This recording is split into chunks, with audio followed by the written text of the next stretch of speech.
Si vous regardez ces images, c'est que vous êtes certainement en pause cigare. Et vous avez bien raison.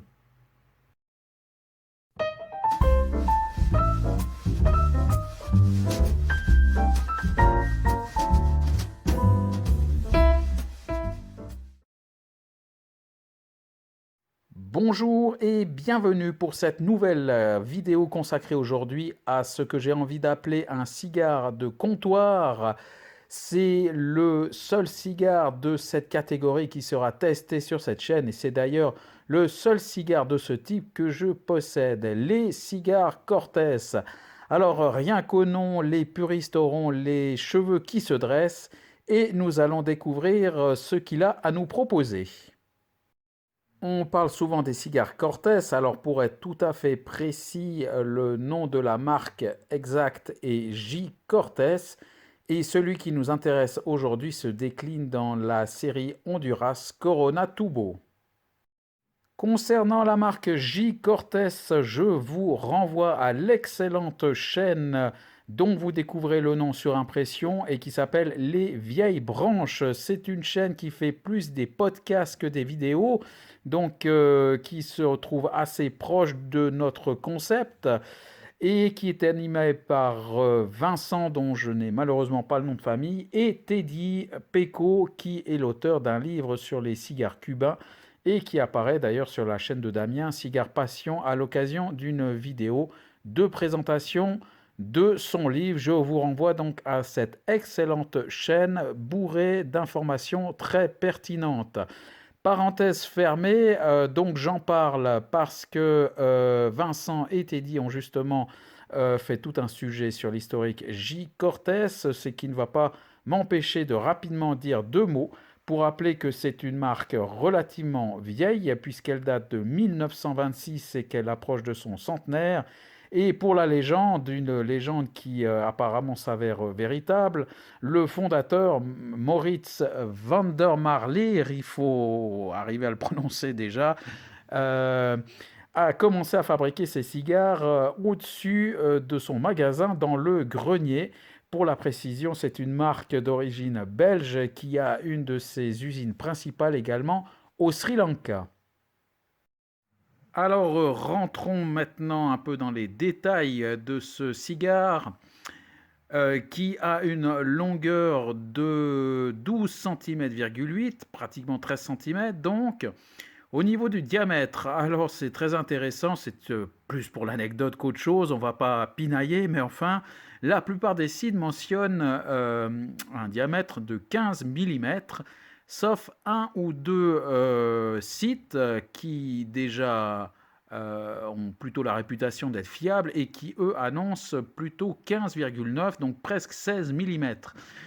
Alors, devant ce doute, eh bien, la meilleure chose à faire, c'est de vérifier par soi-même. Et effectivement, on s'approche plutôt des 16 mm, 15,9 pour être précis, ce qui répond à un ring de 40 et non 38 comme la plupart des sites le mentionnent. C'est pour l'anecdote, mais c'est assez amusant de voir cette petite bataille de chiffres des fois. Et puis finalement, c'est assez facile à vérifier. Donc voilà, je reconfirme quand même pour vraiment les puristes des puristes.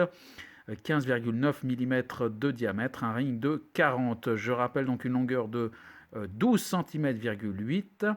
Et au niveau de la composition du cigare, c'est plutôt ça qui va nous intéresser. La feuille de cape vient du Honduras, d'où son nom. La sous-cape vient de Java et quant à la tripe, c'est un joyeux mélange entre des tabacs du Brésil, République dominicaine, Colombie et Nicaragua. Au niveau du visuel, rien de vraiment particulier à signaler. Une feuille de cape assez jolie, régulière, légèrement nervurée. Et au niveau du toucher, on devine un remplissage qui est assez souple et donc pas vraiment très compact. Alors je vous le dis tout de suite, les senteurs et arômes qui nous parviennent sont vraiment très lointains, à tel point qu'il faut presque prendre des jumelles pour percevoir quelque chose. Ce que l'on peut sentir au niveau du pied, c'est une... J'hésite entre un bois sec et une paille, mais vraiment, faut aller chercher, faut sentir et ressentir pour essayer de percevoir quelque chose. Au tirage accru, alors petite parenthèse, c'est un cigare prêt à fumer, il n'y a rien à faire, rien à couper puisqu'il est déjà punché. On y découvre donc un petit trou fait au niveau de la tête. Tirage accru, alors très aéré qui correspond au remplissage souple qu'on avait au toucher. Et au niveau de ce qui arrive en bouche, à nouveau un bois sec, mais alors vraiment de nouveau assez lointain. Après un allumage sans problème, les premières saveurs qui arrivent en bouche, c'est vraiment un goût de tabac, simplement un goût de tabac, on va dire un tabac un petit peu avec un petit peu un boisé qui arrive derrière. On notera au milieu quelques notes de noisettes qui vont venir s'ajouter un tout petit peu, mais qui partent assez vite. Il y en a eu sur trois quatre bouffées.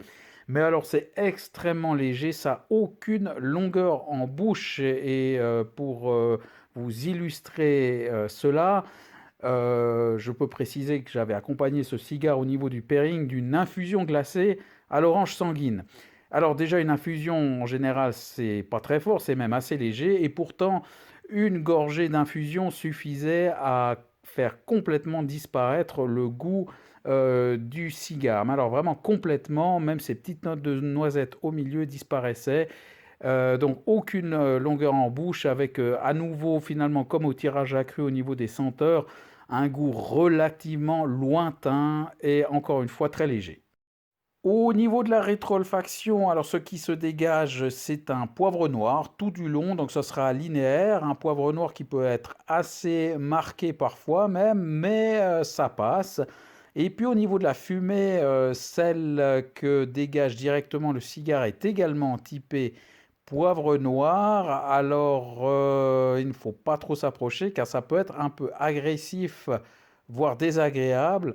Par contre, la fumée que l'on rejette, elle, est infiniment plus douce, tellement douce qu'elle a été très difficile à définir. Je dirais qu'elle pencherait plutôt pour quelque chose de floral, mais là encore, vraiment très lointain aussi.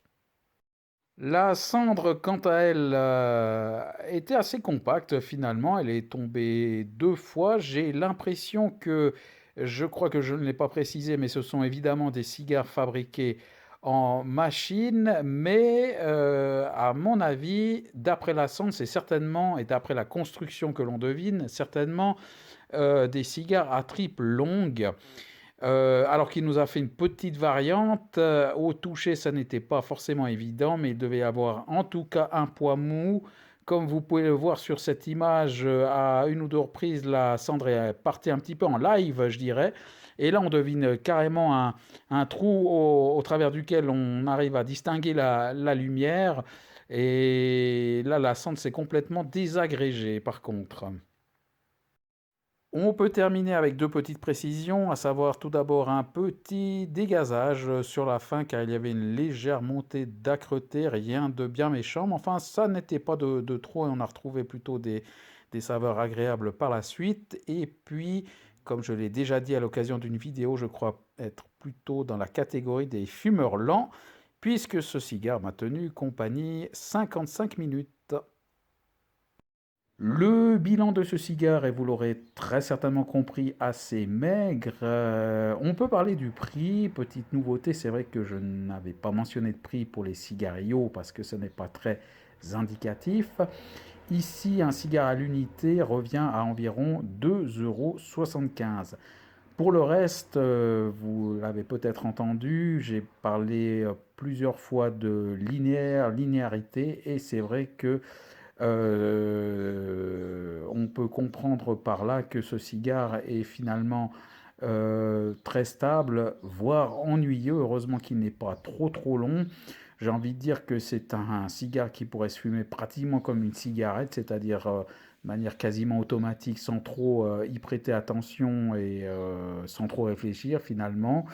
En plus, il est tellement léger que ça pourrait également faire l'affaire pour quelqu'un qui voudrait se balader toute la journée avec un cigare en bouche. Mais enfin, voilà, si vous êtes parti dans cette idée, pourquoi pas, ce n'est pas la mienne. Je ne crois pas que ça soit celle des véritables amateurs de cigares qui les apprécient ou qui essayent de les apprécier à leur juste valeur.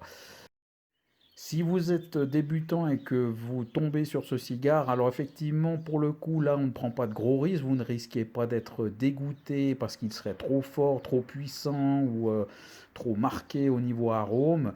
Ça pourrait peut-être inciter, en tout cas, à continuer pour chercher peut-être autre chose de plus intéressant.